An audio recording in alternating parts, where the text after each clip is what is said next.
자, 질의 시작하겠습니다.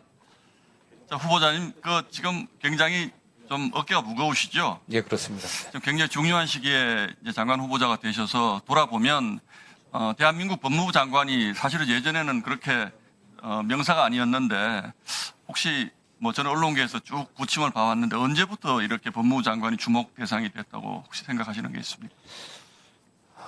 특별히 생각을 해보지는 않았는데 문재인 정부에 들어서 예, 조국 맞습니다. 법무부 장관 예. 임명되면서부터 이렇게 관심의 맞습니다. 대상이 된 것 같습니다. 그래서 오늘 이제 검찰개혁 말씀을 하시면서 저도 검찰개혁 필요하다고 생각합니다. 그 방향에 정말 전적으로 동의하는 사람입니다. 다만 이 검찰을 우리 편이면 개혁의 대상이 아니고 상대방 편이면 개혁 대상이다, 이런 관점으로 검찰 개혁을 하면 결국에 또 문제가 될 거라고 생각해서 저는 그런 점에서는 우리 국회에서 오랫동안 이걸 지켜보시는 우리 정성호 후보자님이 잘 하실 거라고 믿고 있습니다. 어제 그제 신문 보도를 보니까 동부지검장 임원정 검사 아시죠? 예. 혹시 박정훈 대령 또는 백혜룡 경정 불러서 차담회 하겠다고 해서 후배 검사들이 굉장히 반발하고 있다라는 기사 보셨습니까? 네, 기사는 봤습니다. 네. 이런 분이 제가 보기에는 전형적인 정치 검찰입니다. 제가 보기에는 정말 대한민국에서 앞으로 우리가 해서는 안 되는 일들을 하고 있는데, 이렇게 검찰 개혁을 지금 정부 여당이 추진하고 있는데 이렇게 대놓고 이렇게 나는 정치 검찰이다 하고 선언하듯이 이렇게 하는 것은 적절한가요? 어떻습니까? 그 내용은 잘 모르겠지만 해당 관련된 사건을 수사하는 특검이 동부지검에 있어 갖고서 이렇게 만난 것으로 알고 있고, 구체적으로 어떤 대화들이 있었는지 정확히 모르겠습니다. 예, 한번 좀 살펴봐 주시기 바라고요. 예. 제가 검찰 개혁의 방향에 대해서는 부인하지 않는다, 이 부분 말씀을 드리면서 우리 화면 하나만 좀 띄워주시죠. 저희가 걱정하는 것이 이런 것입니다. 지금 왼쪽에 노란 박스 안에 들어있는 것이 이제 원래 이렇게 되어 있는 것이고, 정말 저희가 어렵게 이 그림을 그렸습니다. 지금 민주당이 내놓은 안에 따라서 검찰 수사를 하게 되면, 수사를 맡기게 되면 저 흐름도 대로 저렇게 나타납니다. 이게 저희가 정말로 걱정스러운 겁니다. 이 안에는 우리 국민들의 인권과 재산권과 이런 모든 것이 보호가 돼야 되는데 저렇게 복잡해져서 우리도 사실은 저걸 정말 그리느라고 어려웠습니다.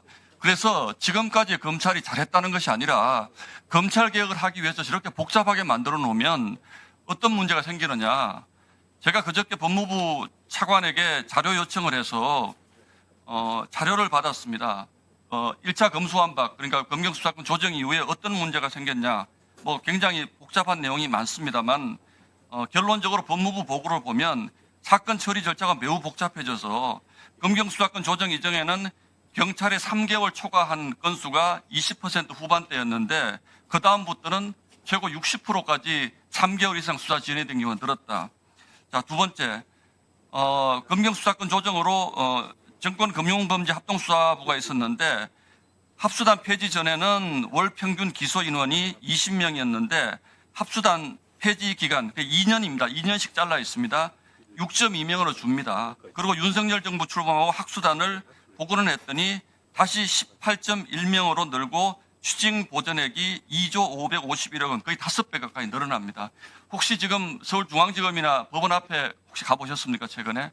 최근에 가본 적이 없습니다. 현수막이 굉장히 많이 달려 있는데요. 그 대부분이 요즘 사이버 범죄라든지 재산권 관련된 부분입니다. 그래서 우리 법무부에서 우려하는 가장 큰 것을 보면 사이버 사기와 재산 범죄의 한 건당 사건 처리 기간이 수사권 조정 전보다 38일, 그러니까 50%가 증가했다는 거예요.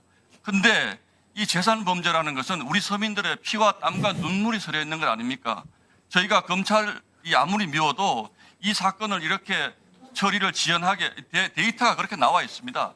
이 데이터가 저렇게 했을 경우에 지금까지 노정된 문제보다 훨씬 더 수사 기간이 길어집니다. 그래서 이런 부분들을 저희와 생각을 같이 하신다면, 이렇게 지금 4개 법안을 보면 이게 민주당이 주도해서 지금 법안을 내놓고 법사위에서 지금 처리를 하시려고 하고 있는데, 이렇게 하실 것이 아니고 정말로 지금이라도 다시 사법개혁, 검찰개혁만이 아니라 우리가 어떻게 하면 우리 국민들의 인권이 두텁게 보장이 되고 재산권이 보장되고 어려운 사람들이 더 없어질 것인가에 대한 어떤 국민적인 관점에서 우리 법무장관님이 좀 조언을 해주시고 또는 이런 경우에 지금이라도 다시 우리가 여야가 마음을 합쳐서 사법개혁 특위 같은 걸 만들어서 다시 한번 예, 의원님이 말씀하신 뭐 여러 사안들 잘 참조되어 갖고 우리 법사에서 심도 있게 논의돼야 된다고 생각합니다.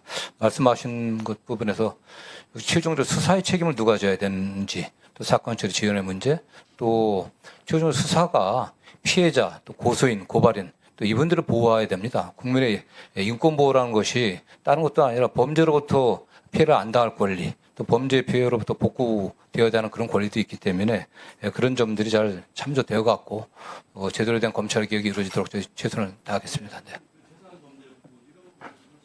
예, 그렇습니다. 예, 공감합니다. 네. 예, 수고하셨습니다. 다음은 박기승 의원님 질의해 주시기 바랍니다.